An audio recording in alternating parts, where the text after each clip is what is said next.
At the time when Liberty magazine was first published, 1906, every state of the Union, except for California, Idaho, and the then territory of Arizona, they all had Sunday blue laws on the books.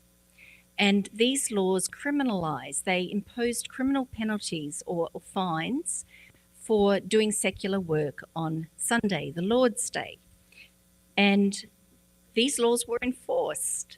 Seventh-day Adventists, Seventh-day Baptists, Jews, other dissenters, they were prosecuted, they were fined, they served time because they did secular work on Sabbath. There's this stunning photo from 1895. I'm sure Kevin has probably seen this photo. It's of a criminal chain gang in Reid County, Tennessee. And among the convicted criminals are 5 convicted Sabbath breakers, all Seventh-day Adventists. I think one of them was a pastor. And they were serving their time for doing secular work on Sabbath. We don't tell these stories when we talk about America's rich heritage of religious freedom. And we do have a rich heritage of religious freedom in this country, but it's also a messy heritage. I mean, we like the less complicated story. We like the idea that, religious liberty arced in this sort of perfect symmetry from 1791, the ratification of the First Amendment, to today's religiously pluralistic society. But it didn't quite happen like that, because Liberty magazine entered the scene in response to a direct effort in 1906 by a powerful lobby group to translate this sort of patchwork of state-level laws into one sort of comprehensive federal piece of legislation, a national blue law.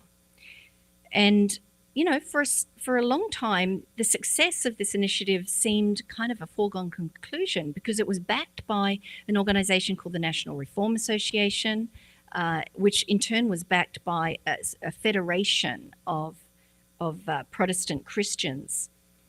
And there was a lot of grassroots support for this piece of legislation. But Liberty magazine came on the scene. It was launched with the goal of defeating this proposal, and in the process to try to extend our conception of the First Amendment beyond just majority Christian beliefs and practices to something that was broader and more inclusive. Now, let me say categorically here, coming back to Project 2025, there's nothing in that document that I see that suggests that the writers have in their mind anything akin to, what we saw happening around the turn of the 20th century. There's no grand plan to usher in a new Sunday law. The point here is much more subtle than that, because whether or not you think it's a good idea to use American law to encourage Sunday rest boils down to how you answer one very simple question. And that question is America a Christian nation? And it's a simple question. It's one that we have grappled with as a nation for many, many years. It's a simple question, but it has a disproportionately weighty consequence. Because if America is a Christian nation, if it was created by Christians primarily for Christians, if the state exists to sort of advance a certain vision and version of Christianity, then there is absolutely no reason why American laws shouldn't have the purpose of advancing a certain doctrinal position. There's no reason why, if America is a Christian nation, that encouraging Sunday rest, whether that's through a national blue law or the more modest proposal of reforming the Fair Labor Standards Act, there's no reason why that should be outrageous.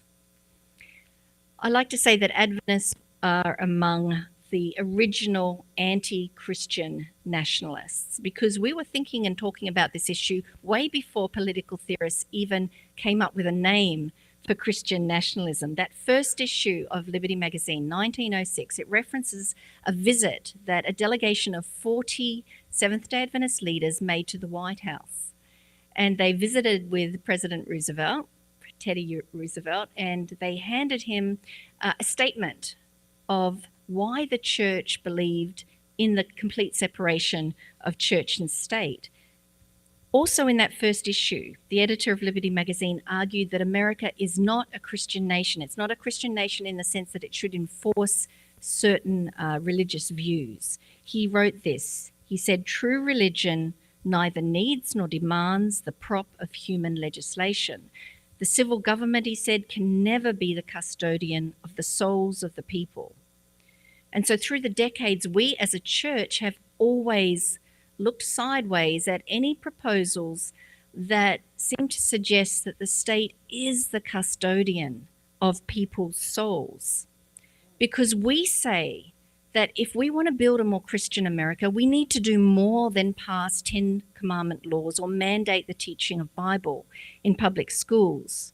We need to do much more than that, because that's not building a Christian America, that's just coercion.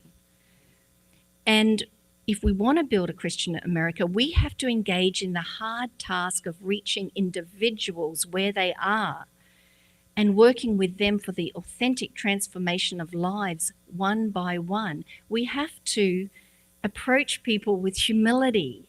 We have to follow in the footsteps of Jesus, who said, "I'm here to show people love, to show people compassion, to meet their needs, no strings attached, and then and only then invite them to follow me." But Christian nationalism is a funny thing. It is insidious. It can infect our thinking in ways that we're just not conscious of. And it doesn't matter who we are. It doesn't matter what variety of Christian we are. It doesn't matter what our politics is. It doesn't matter what our religious identity is. Christian nationalism has seeped deep into the unconscious structures and thinking of many Americans, of America and Americans. I remember coming to the US almost 30 years ago now, and I remember being absolutely shocked on Sabbath morning to see an American flag at the front of the sanctuary. It was jarring to me. I had never encountered anything like this in Australia. I'd never seen an Australian flag in a church building before. But it didn't take long before this started to, blend into the background. But I was actually reminded of my initial reaction to this when I recently interviewed Dr. Andrew Whitehead for Liberty magazine. And he is one of America's foremost researchers into white Christian nationalism. And his research suggests that something like 60% of American congregations do have an American flag somewhere in the sanctuary. And he told me that, when he talks to pastors, they tell him that one of the surest ways to make at least half of his congregation, concerned and upset is to move that flag, even to a different place in the sanctuary. But this is what Dr. Whitehead said to me. He said, "But what is this flag saying? What does this suggest? Why is the flag of just one nation in the sanctuary if Christianity is a global community that spans all nations and all people groups? What is the purpose of it? What purpose does it serve?" It elevates one nation, implying that we're in some way unique, that God's plan for the world somehow depends on the greatness of the United States. And these, he said to me, are very dangerous assumptions. And we saw, didn't we, these assumptions made manifest in the events of January 6, in the signs and the symbols that were carried by many who took part. Pastor Harris mentioned yesterday a documentary, God and Country. You may have heard of it. Rob Reiner is the producer, but I spoke with the director, Dan Partland. He's an Emmy Award-winning producer and director. And interestingly enough, he didn't know much about Christianity before he embarked on this project. He said that, he kind of went in cold, but for a whole year, he immersed himself in Christian culture and in the world of Christian nationalism. He went to events, he attended churches. I asked him, how does he think his outsider eyes helped sharpen his observations? What does he personally now come away with, having gone through this experience. And he said to me this. He said, one of the most concerning parts for me of all of this is that I kept encountering a widespread belief that among American Christians that the United States itself plays a messianic role in history, in human history. And if you believe this, if you believe the United States has a God-ordained role to play in human history as a Christian nation, you can convince yourself to do just about anything in order to make sure that God's will is done. I mean, this is a vantage point of someone who is not been familiar with Christianity. I also interviewed Dr. Philip Gorski, and I think his book was also referenced yesterday, The Flag and the Cross, White Christian Nationalism and the Threat to Democracy. He is a sociologist from Yale University, and he told me that his research suggests that much of Christian nationalism is sort of driven by an unconscious story that many Christians have just kind of allowed to seep into their thinking. It's an unconscious, deep story, he calls it. And he said the deep story goes something like this. America was founded as a Christian nation by white Christians.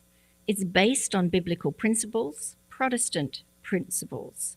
The United States is powerful and prosperous because it's a chosen nation, it's a blessed nation.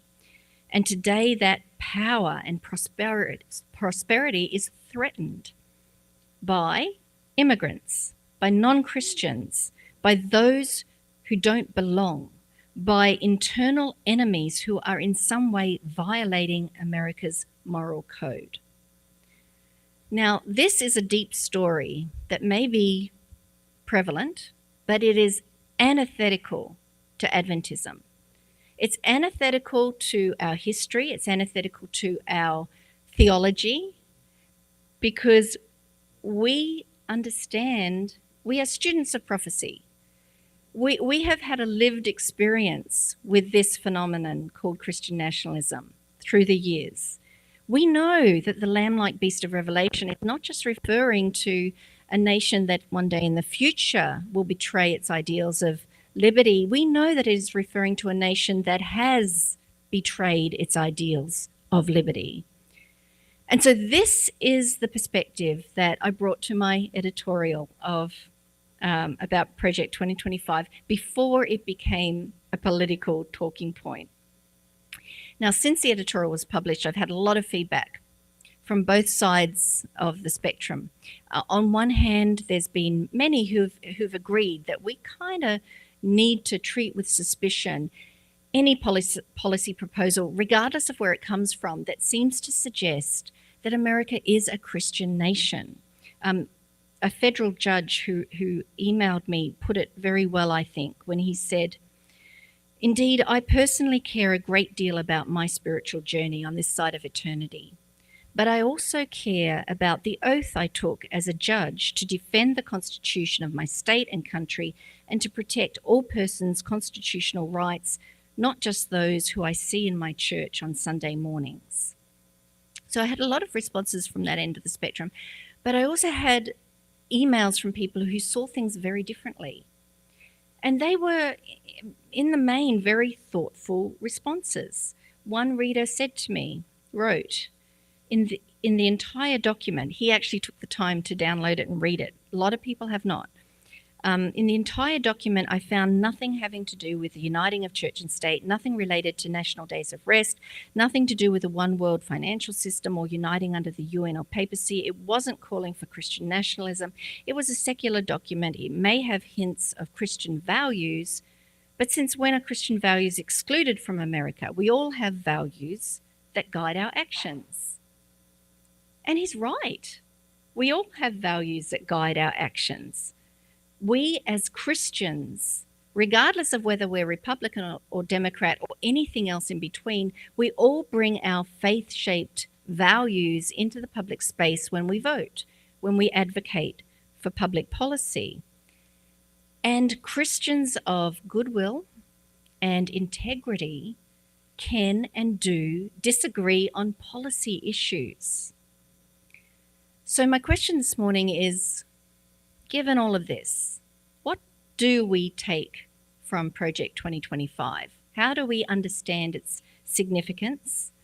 Because here's the thing, that it's become very difficult to talk about this because in the recent months, it has become kind of this national Rorschach test. It's like an ink blot. And what we see in it is shaped in part by the assumptions that we bring to it. And it has become wrapped up in layer after layer of partisan political rhetoric from both sides. And it's become very difficult to talk about it dispassionately. But this morning, we're very lucky to have two ladies who are going to help us do that. And I want to have a conversation with Jennifer and Melissa because, as Dr. Martin pointed out, they have real-world experience advocating on Capitol Hill. They know what it's like to talk to lawmakers, and they've read more than their fair share of policy proposal documents. So welcome. And let's get the conversation going with the basics. Because I think, Jennifer, let me ask you this. When I talk about Project 2025 with people, I often run into kind of a basic confusion regarding what this thing is. I mean, they've seen it as a political prop. They've seen it being carried onto stages, but they may refer to it, for instance, as proposed legislation. What is it? That's a good question, and thank you for inviting us up to be with you, and happy Sabbath, everyone. So, the interesting thing about Project 2025 is that most people only think about one aspect of this project, which is actually, they define themselves as a movement. Most people only talk about the mandate for leadership, the conservative promise, which was actually published back in April of 2023. So it's been published in public for a long time, but that's just one piece of this greater project. And they published this on project2025.org. It's very public. I invite you all to go and at least go to the website to see what this group is promoting. But there are actually 4 pillars that comprise Project 2025. We have pillar number 1, which is the policy agenda. And this is what many of us focus on, is this over 900-page document that has 30 different chapters dealing with all aspects of the federal government. And there's so many contributors to this, and we'll talk about who's contributed to this in a little bit. But we also have pillar number 2, which is this personnel database. And some have described it kind of as a conservative LinkedIn. It's a way for people to apply to be part of this next administration if the conservative administration comes into power in November. And they already have this database up and running, and people can sign on to be part of the new administration. Then we have pillar number 3, and this is training. They have a robust training program already in place so that they can have this educational system. It's called the Presidential Administrative Academy, and it's taught by experts within this coalition to help train up newcomers, and also to host in-person seminars with those who have past administrative experience and senior leadership in the past. And then they have this pillar number 4, which is also important. It's this 180-day playbook. It's kind of what they're going to do within the first 180 days of the new administration. So this has been a very well thought out project or movement. And the one piece, again, that we all seem to focus on is the first pillar. So let's talk about pillar number 1, this mandate. Again, it's made up of numerous policy proposals, but they're all guided by 4 promises. So the first promise in this mandate is to restore the family as the centerpiece of American life and to protect our children. The second promise is to dismantle the administrative state and return self-governance to the American people. And there's a lot there in that second promise, right? To this dismantling of the administrative state. The third promise that guides this whole mandate is to defend our nation's sovereignty, the borders. There's a lot of talk about what they'll do as far as immigration, and it says to defend and to bounty against global threats. And then the fourth promise that guides this whole document is to secure our God-given individual rights to live freely. And they frame this as what our Constitution calls, not the blessings, they say the blessings of liberty. And we're going to talk about that in a little bit, but that's kind of an overview of the project, the movement, and then also this mandate. So, Melissa, would you add anything to that? Yeah, so Bettina, again, thank you for inviting us to participate, and good morning, everybody. Happy Sabbath. So as you mentioned, both Jennifer and I have worked on Capitol Hill and engaged with other advocacy organizations and think tanks. And like you said, this is nothing new as far as an organization putting together a wish list, right, of what they would like to see the future administration do. And so it's not unique in that way. But there are certain things that make, I think, this document or this ideology unique. And I think, and one of them you touched on a bit is the leadership of the organization or the thing. So it's almost, I think there's almost 80 conservative organizations have come together. Typically when these come, it's, a single organization or maybe a couple of organizations. So to be able to get consensus, we know how hard it is to get consensus in Washington, D.C., right? So to get consensus with 80 conservative organizations, including the Heritage Foundation, which has really taken the lead on this. They have released previous projects or similar over the years. So they've taken the lead. They've spearheaded the project. But I think for me, again, talking about sort of we as Seventh-day Adventists rejecting this Christian nationalist perspective and this union of church and state, we also see not just politically conservative organizations involved in attaching their name to it, but there are many conservative Christian organizations that are attaching, right? To me, that's concerning. I may agree with, sort of the view of where they would like to see America go morally, but as far as the methodology and looking to the government to steer that, that's where I have a problem. And so we have Christian heavyweights like Alliance Defending Freedom, Liberty University, and the Family Research Council, many more, again. So to me, that's of concern. Another thing as far as the leadership is, take a look, you'll see very familiar names within conservative circles as far as editors and authors of the document. But one I want to draw attention to is the project's senior editor, Paul Dans.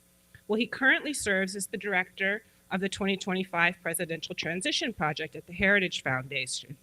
But he previously served in the Trump administration as the U.S. Office of Personnel Management White House liaison.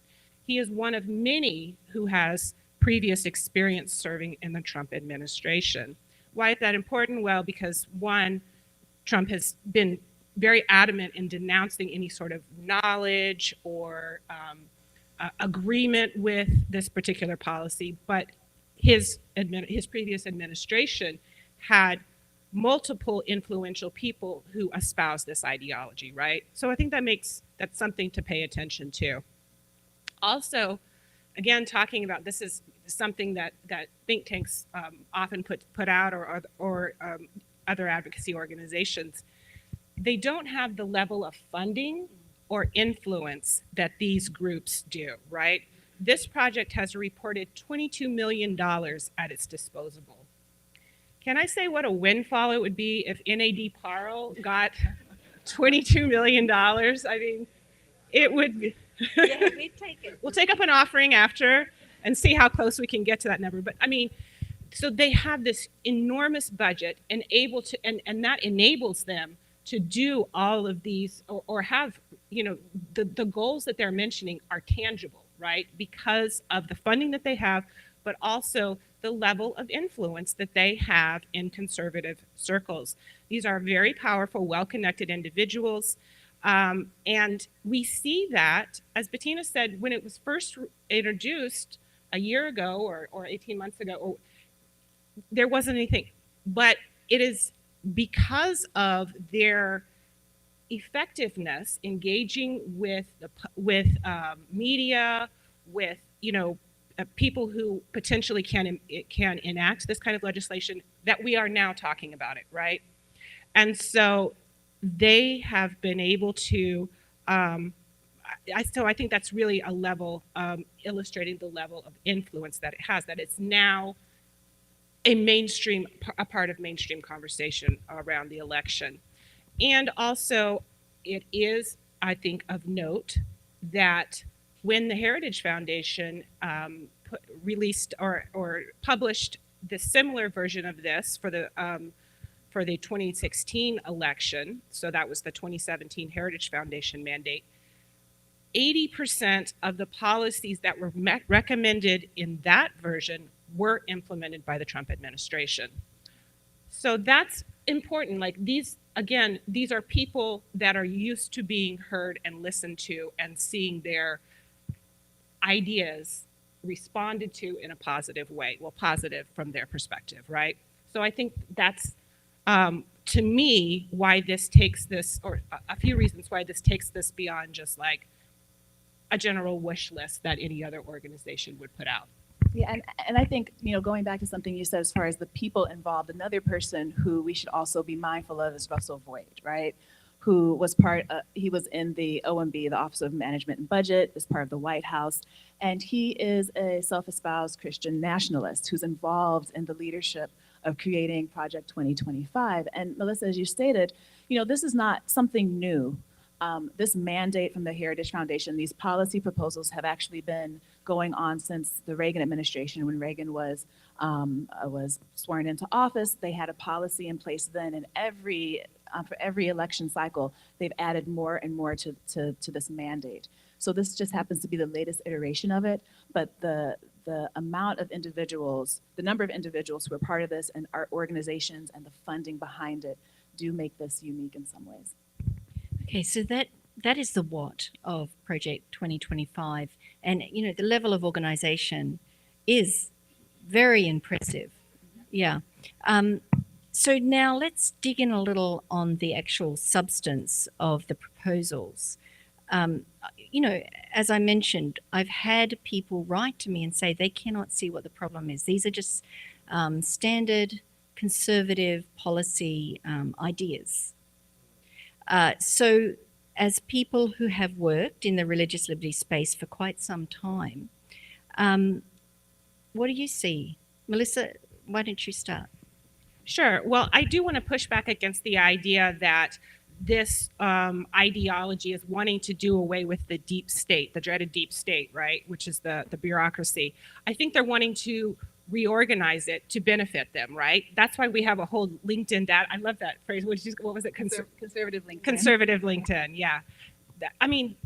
So they're wanting to completely dismantle particular portions of the federal government, but they're wanting to empower, like really empower, other sections of the government, primarily the executive branch, right? And from looking at this from a religious freedom perspective, one of the reasons that we are an imperfect country for sure, but one of the reasons that we have been able to maintain the level of religious freedom that we have in our nation is our checks and balances within the executive, judicial, and legislative branches, right? That allows us to be able, so that there's not a grab or a radical shift in policy each time a new administration is elected, right, or comes into power. We've seen that change in recent years when we've seen the increase in executive orders, right? And if you work in the space, if you work in federal government at all, or you work for an organization, for example, I've just come from a conference for the Christian colleges and universities. So the Department of Education issues regulations all the time with each new administration, right?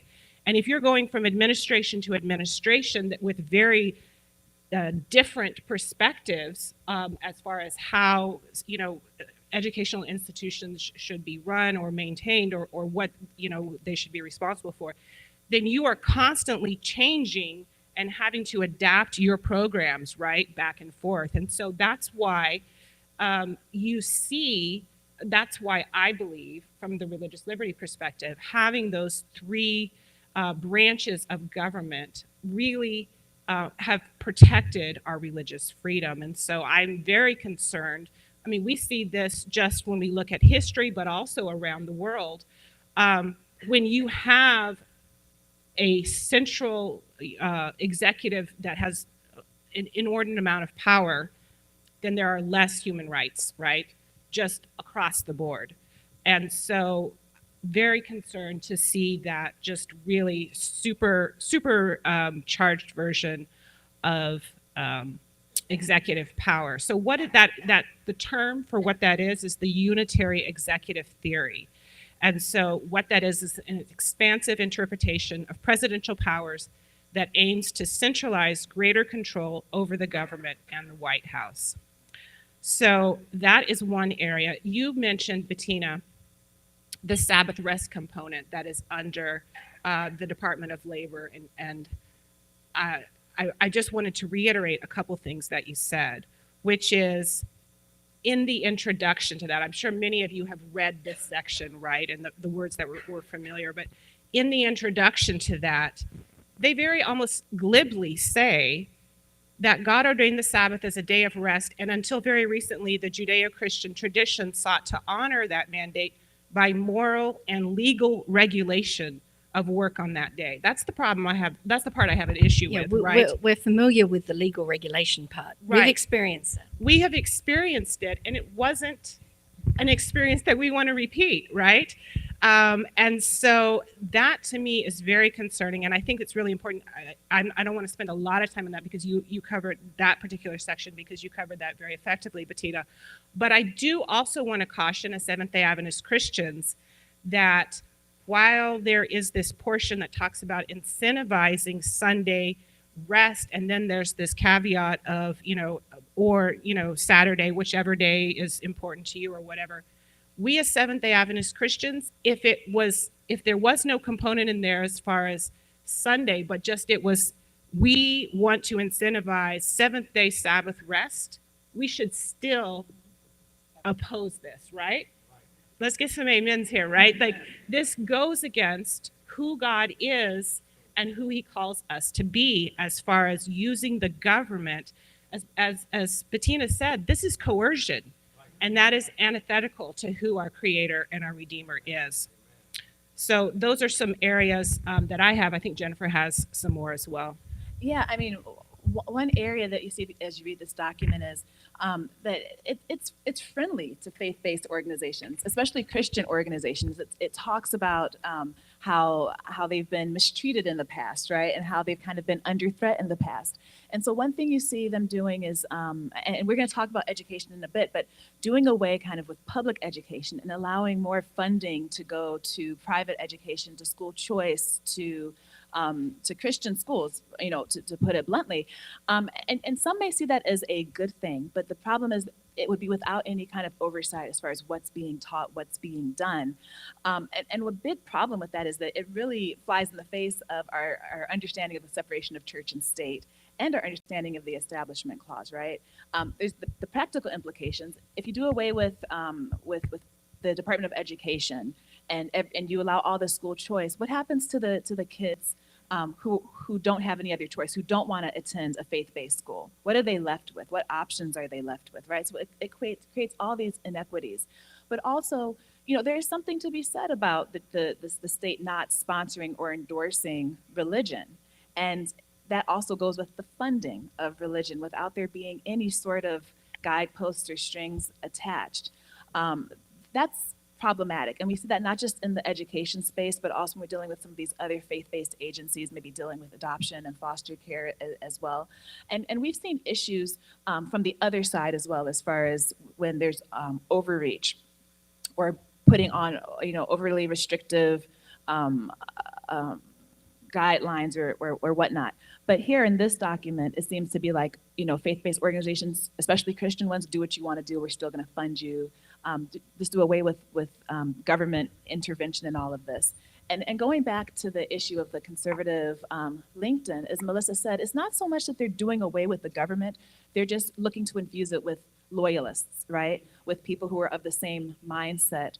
And I was a government attorney. I was in the civil service, and there's something about having that base, that the majority of people who are apolitical, right? But when you decide you're going to do away with all the apolitical civil servants and put in there political people who are going to be loyal to whatever administration it is, it does make it, depending on who's in power, the government will just vastly differ as far as what priorities, what they're going to do, and change can occur so much quicker. And I know we think that governments run slowly, but there is a positive to that, right? There is a positive to having kind of a steady hand as far as what takes place, and that would be done away with if the civil service is replaced with political appointees. Besides, can I jump? Yeah, I was just going to say, besides that, again, we work in DC area, and so many of the individuals that we work with, that we go to church with, are working for the federal government in the civil service community. These are the experts in these fields, right? It's not the political appointees who lead these organizations. These are the boots on the ground that know what they're talking about, that have spent time, they're not the big donors of whatever party is in power. And so it's a positive to have experts. I know this is contrary to the rhetoric we hear, but it's positive to have experts making decisions, and as you said, steadying the ship, making sure that this is going, that change happens. Change needs to take place in various ways, right? But that it's incremental. You're talking about safeguards for federal funding flowing to faith-based organizations. I mean, it kind of sounds like, oh, this is great. The government's going to fund, the religious mission of different entities, but there are real life consequences in the way that religious organizations serve Americans. Because, if there are no safeguards, there are no ways to say, well, I'm an atheist. I don't want to attend a church service before I can get alcohol and drug counseling. Right. These are real life situations that the law seeks to mitigate at the moment, but it seems to me from what you're saying that those safeguards are largely removed. Yeah, and there's a problem with that. We want people to have options, right? I think faith-based organizations, certainly there's a place for them. They do great work, but we are allowed to discriminate, right? That we're allowed to discriminate in what kind of services we provide and what kind of programs we provide. And we've seen where this can go wrong. So I was just thinking about an issue with a parolee who was sent back to prison because as a condition of his parole, he was forced to go to a center that was a faith-based center, and they required prayer and Bible study and all of this as part of their program. The individual was an atheist, and he said, I don't want to go to the prayer meetings. I don't want to engage in the Bible study.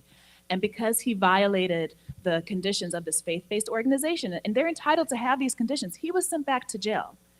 That's wrong, right? That should not happen. But when all the funding, if this occurs and all funding goes to private entities, the majority of them faith-based, who are able to have their own discriminatory rules and regulations in place of who they serve and how they serve, then there are individuals who might not agree the way that you and I agree, who are going to be coerced into doing things that violate their conscience, and that's problematic.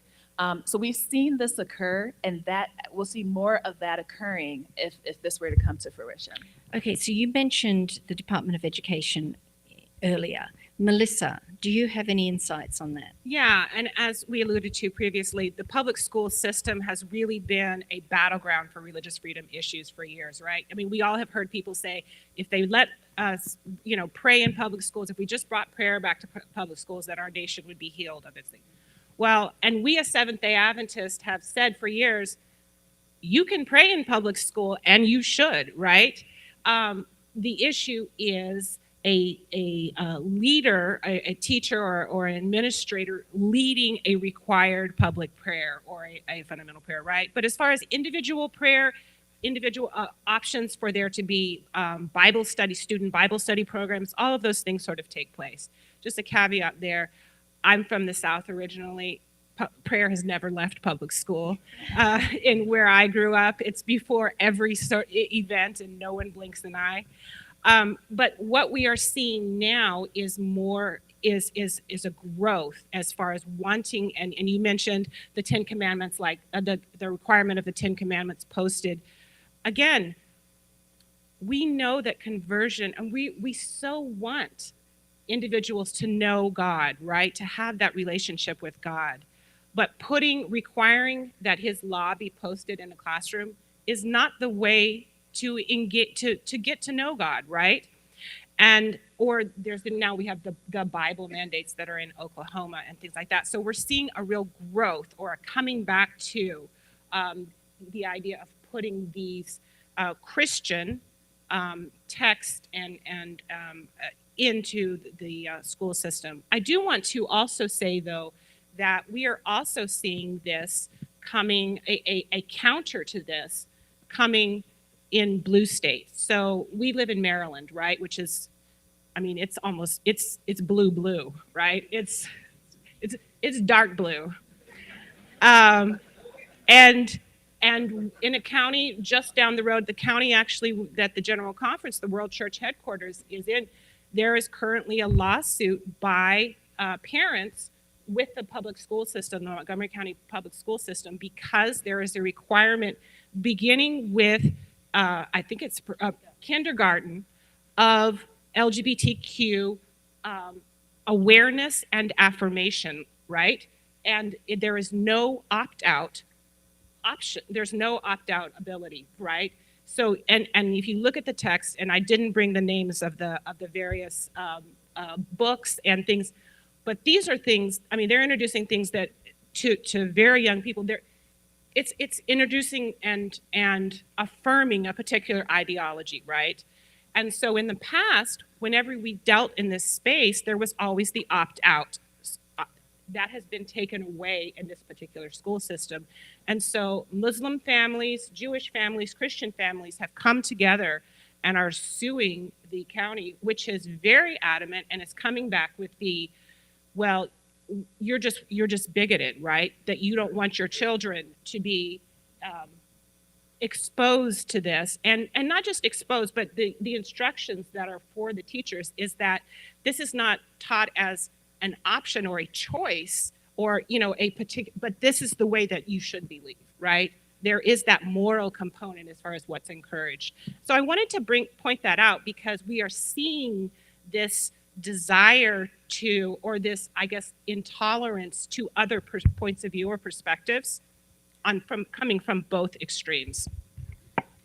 Yeah, and I just wanted to say, going back to Oklahoma, where there's now this superintendent mandating that the Bible be taught as part of the education through grades 5 through 12. Yesterday we just heard from our archaeologists, they can't even talk about what happened in Greenwood, right?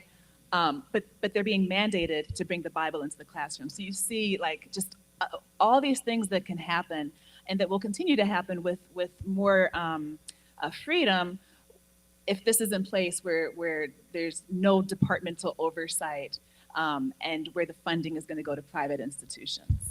So Jennifer, I want to ask you this.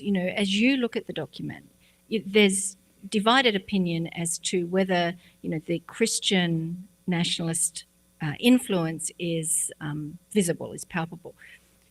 As you read it, what do you see? Yeah, so, we could start with what the Sabbath rest from the Department of Labor. We could go there, and I think a lot of us focus there. But if we actually just go to the foreword of this document, on page 13, I want to read this to you. And this is dealing with promise number 4. Remember, I talked about that this mandate was built on 4 promises. Well, the 4th promise is to secure our God-given individual right to enjoy the blessings of liberty. And what it says is this. It says, the Declaration of Independence famously asserted the belief of America's founders that all men are created equal and endowed with God-given rights to life, liberty, and the pursuit of happiness. It's the pursuit of happiness, that is central to America's heroic experiment in self-government. When the founders spoke of the pursuit of happiness, what they meant might be understood today as, in essence, the pursuit of blessedness. That is, an individual must be free to live as his Creator ordained, to flourish. Our Constitution grants each of us the liberty to do not what we want, but what we ought. Embedded in here, in this 4th promise, is this idea, again, that it's this God-ordained, not pursuit of happiness, but pursuit of blessedness. And it's not freedom to do anything we want to do, but only to do what we should do based on our Creator's, as the Creator has ordained. That there's definitely some Christian undertones and ideology in that, right? And again, as a Christian, you might say, yeah, that sounds fine, but our country is not a Christian country. It's not a Christian nation, and we have diversity of views and opinions, and people that are atheists and Muslims and Hindus and Buddhists. And how do you think this resonates with these individuals, right? And I think throughout the document there are these undertones, and you know, people are correct in saying there's nothing explicitly there, but there is this undertone that this is a Christian nation, it's God ordained. There's a section dealing with Department of Health and Human Services, I believe in it. And I think it said the biblical view of marriage is one thing that they mentioned there. So I mean, they're all these little buzzwords that occur throughout this document. You know, it's interesting, as I'm listening to you talk, I'm reminded of sort of a new strain of constitutional interpretation that is actually coming out of your old school, Harvard, which is called common good constitutionalism. The idea that the state's responsibility is to create laws that make good people, not to protect individual rights. And that, you know, keep your ears open for that phrase, common good constitutionalism. Now, Melissa, I know that recently you were asked to comment to the media about the Adventist Church's position on Project 2025. What did you say?